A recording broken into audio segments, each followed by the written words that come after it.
ગાયત્રી બાળકો, સ્વસ્તિક શિક્ષણ સંકુલના આજના ઓનલાઈન વિડીયોમાં હું તમારું ફરીથી એક વખત સ્વાગત કરું છું। તો ચલો બાળકો, આજે આપણે કયો વિષય ભણીશું? તો આજે આપણે અંગ્રેજી વિષય ભણીશું। તો જો બધા જ અંગ્રેજી વિષયની નોટ લઈને બેસી જાઓ। તો જો બાળકો, આજે હું તમને અંગ્રેજી વિષયની અંદર શું શીખવાડીશ? આગળનો ટોપિક જો આપણે આજે અંગ્રેજી વિષયની અંદર આગળનો ટોપિક શીખીશું। એ પહેલાં એટલે કે અત્યારે તો આપણે અંગ્રેજી વિષય ભણીશું અને છેલ્લે ત્રિકોણ આકારની માહિતીનું ફરીથી એક વખત પુનરાવર્તન કરીશું। તો ચલો બાળકો, પહેલાં હું તમને અહીંયા સમજાવું છું કે આજે આપણે શું શીખવાના છીએ। જુઓ, અંગ્રેજી મૂળાક્ષરો ક્રમમાં જોડી બનતા ચિત્રમાં રંગ પૂરો। તો જો બાળકો, અહીંયા મેં અંગ્રેજી મૂળાક્ષરો ક્રમમાં જોડીને એક સરસ મજાનું ચિત્ર બનાવ્યું છે। હું તમને એક વખત સમજાવી દઉં છું। એવી રીતે તમારી જાતે ચિત્ર બનાવવાનું છે અને પછી એની અંદર રંગ પૂરવાના છે। તો જો બાળકો, પહેલાં તો આપણે અંગ્રેજી મૂળાક્ષરો જોઈશું। આને શું કહેવાય? આઈ। હવે આપણે આઈથી શરૂઆત કરીશું। તમારે શું લેવાનો છે? એક રંગીન ચોક લેવાનો છે અથવા કલર લેવાનો છે। આઈ પછી શું આવે? જે। તો જો બાળકો, આઈ ફોર આઈસ્ક્રીમ। આઈને જે સુધી આપણે છોડવાનું છે, એટલે કે આ રેખા, આ જે ટપકા દેખાય છે તમને, એ ટપકા આપણે છોડીશું। આઈ ફોર આઈસ્ક્રીમ, જે ફોર જગ। જે ફોર જગ પછી શું આવશે? કે ફોર કાઇટ। તો જેને આપણે કે સુધી કરીશું, એટલે કે કે સુધી જોડીશું। કે પછી શું આવશે? L for lion. તો કેને આપણે એલ સુધી લઈ જઈશું। એલ પછી એમ। એમ ફોર મંકી। તો એલને આપણે એમ સુધી લઈ જઈશું। એમ ફોર મંકી પછી એન ફોર નેસ્ટ। તો એમને એન સુધી લઈ જઈશું। પછી એન પછી શું આવશે બાળકો? O for orange. તો એનને આપણે ઓ સુધી લઈ જઈશું।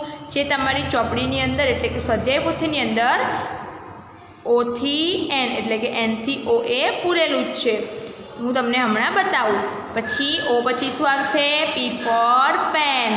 તો ઓને આપણે પી સુધી લઈ જઈશું। પી પછી ક્યુ। ક્યુ ફોર ક્વીન। તો પીને ક્યુ સુધી લઈ જઈશું। પછી ક્યુ પછી શું આવશે? આર। તો ક્યુને આર સુધી લઈ જઈશું।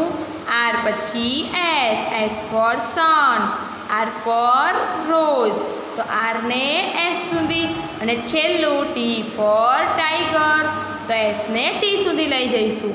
તો જો બાળકો, તમે આવી રીતે ક્રમમાં ટપકા જોડશો એટલે સરસ મજાનું એક ચિત્ર બનશે। હવે શું કરીશું બાળકો? તો આપણે એની અંદર સરસ મજાના રંગો પૂરીશું। તો જુઓ, હું અહીંયા લઉં છું લાલ કલર। તો લાલ કલરથી અહીંયા આપણે એક સરસ મજાનું જે ચિત્ર આપેલું છે એ ચિત્ર આપણે રંગ પૂરીને પૂર્ણ કરીશું। જો બાળકો, તમારે તમારો મનગમતો કલર આની અંદર પૂરી શકો છો। મેં તો અહીંયા લાલ કલર લીધો છે, તમે તમારો બીજો કલર કોઈ પણ પૂરી શકો છો। આ શું બની ગયું? શેનું ચિત્ર છે બાળકો? જગનું, એટલે કે જગ। જુઓ, તમે કોઈ પણ કલર પૂરી શકો છો આની અંદર। તો જો બાળકો, મેં અહીંયા સરસ મજાનો લાલ કલર પૂર્યો છે। કયો કલર પૂર્યો છે? લાલ કલર। જુઓ, તમારે પણ નોટબુકની અંદર સરસ મજાનો આવો જગ દોરવાનો છે અને એની અંદર કલર પૂરવાના છે। ચલો બાળકો, તમારી નોટની અંદર આટલું જ હોમવર્ક કરવાનું છે। હવે આપણે સ્વાધ્યાય પોથીમાં જોઈશું। તો જુઓ બાળકો, બધા જ અંગ્રેજીની સ્વાધ્યાય પોથી લઈને બેસી જાઓ। સ્વાધ્યાય પોથીની અંદર આપણે આગળ કયા પાના નંબર ઉપર આવ્યા હતા? તો જુઓ બાળકો, પાના નંબર 29 ઉપર યુનિટ નંબર 79। તો અહીંયા શું કીધેલું છે કે અંગ્રેજી મૂળાક્ષરો વાંચો અને રંગ પૂરો। તો Q for queen. R for rose. S for sun. T for tiger. તો આપણે તમારે આવી રીતે વાંચવાના છે અને આની અંદર સરસ મજાના તમારે મનગમતા રંગો પૂરવાના છે। પછી નીચે યુનિટ નંબર 80 અંગ્રેજી મૂળાક્ષરો ક્રમમાં જોડી ટપકા જોડીને બનતા ચિત્રમાં રંગ પૂરો। તો જો બાળકો, મેં તમને આ જે જગ છે, એટલે કે આ જગ મેં તમને નોટબુકમાં બતાવ્યો છે, એ પ્રમાણે તમારે સ્વાધ્યાય પોથીની અંદર જાતે પૂરવાનો છે।